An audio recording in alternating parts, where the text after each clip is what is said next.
Suzelle, and I'm hoping you can, if I speak this loud, can you hear me? Yes. Mm-hmm. Yes. We all get so used to our wonderful sound systems in our churches, and we forget to use the preacher voice. So the meaning of life. When I think about the meaning of life, words I love actually come from Rabbi Abraham Yashua Heschel, who wrote, "Just to be is a blessing. Just to live is holy."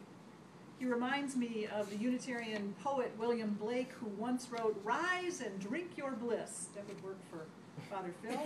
"Rise and drink your bliss, for all that lives is holy." But for me, life's meaning is more likely found in the intersection of sentiments expressed by three of my Unitarian or Unitarian Universalist forebears. Henry David Thoreau, a Unitarian and leader of the 19th century transcendentalists, wrote, "Pursue some path, however narrow and crooked, in which you can walk with love and reverence." And James Luther Adam, who was one of the most influential Unitarian Universalist 20th century theologians, said, "The meaning of life is found only by those who enter into the struggle for justice in history and in community." And finally, A. Powell Davies, who was a great Unitarian minister of the 20th century, said, "Life is just a chance to grow a soul." Walking a path of love and reverence, entering into the struggle for justice, and through these things growing a soul, for me as a Unitarian Universalist, this is one of the ways life is meaningful. Unitarian Universalism is a very progressive religion. It's a faith tradition that grew up and out of liberal New England congregational Christianity in the 1700s, and has over the years grown open to wisdom from the world's religious traditions, the sciences, the arts, and the humanities, and to the wisdom in every human life. We Unitarian Universalists believe that people have the right and the responsibility to shape what they believe about God and Jesus, about life after death, the meaning of life, and what it is to be a good person. We encourage people to use their own good gifts, their intelligence, their intuition, and their life experiences to shape their own beliefs, knowing that, of course, what they believe will grow and change over their lifetime because they grow and change over their lifetime. Some Unitarian Universalists believe in God or in a divine force of some kind, and some do not. Originally, we were two separate faith groups, the Unitarians and the Universalists. Both of them actually originated, at least in part, in response, protest, I guess you'd say, to Calvinist doctrines, the doctrine of original sin and the doctrine of predestination. The Unitarians believed that people should interpret the Bible in the light of human reason.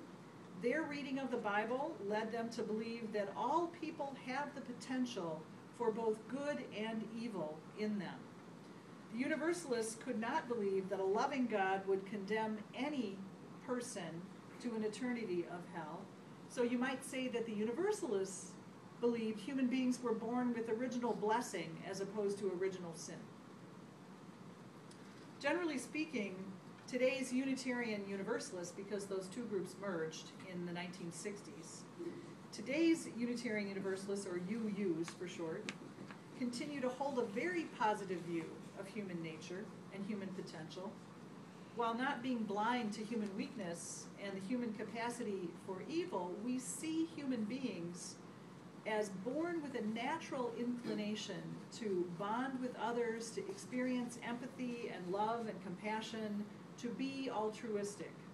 We believe it's the natural state of being human, the natural state of a human life, to recognize that we're part of an interdependent web of all life, that we're only part of that web, and to know that we are of this world, that we belong to this world, not a next world or an afterlife, and that we belong to the larger creative force that is in this world. We also believe that human beings have equal and inherent worth regardless of all differences of race or age, gender, class, religious belief, physical ability or disability, sexual orientation, or gender identity or expression. All people have equal and inherent worth. We affirm that all human beings share a common destiny and common origins. In other words, if there is heaven for one, there's heaven for all. If there's a spark of the divine in any human being, that spark of the divine is in all human beings. Our sense, though, is that one of the tragedies of human living is that we lose sense of our oneness. We lose sense of our unity with each other and with all of life. Part of the purpose of being human, part of the meaning of life, we would say, is to rediscover that great interdependence of life, and especially to rediscover our need and our oneness with other human beings, and to work to shape a better world for all living things and for all human beings. So for us, work on the environment, work on social justice. Those are core spiritual practices for us because of what we believe about humanity and about the nature of all life being interdependent. On the question of whether human destiny is free or determined, we tend to come down on the side of freedom. We can't ignore the influences of genetics and social location. We know that everyone is born into a family, everyone's born into a social situation. We all come into the world into circumstances that may not be duplicated by any other human being, and those, of course, are going to affect how we grow. But that if we come into the world equally equipped for good and evil, circumstances play a certain part. Each human being does remain capable of free choice and self-determination and has agency over their own life. We don't believe that God has a plan for each human being, that somehow it's predetermined when you come into this world.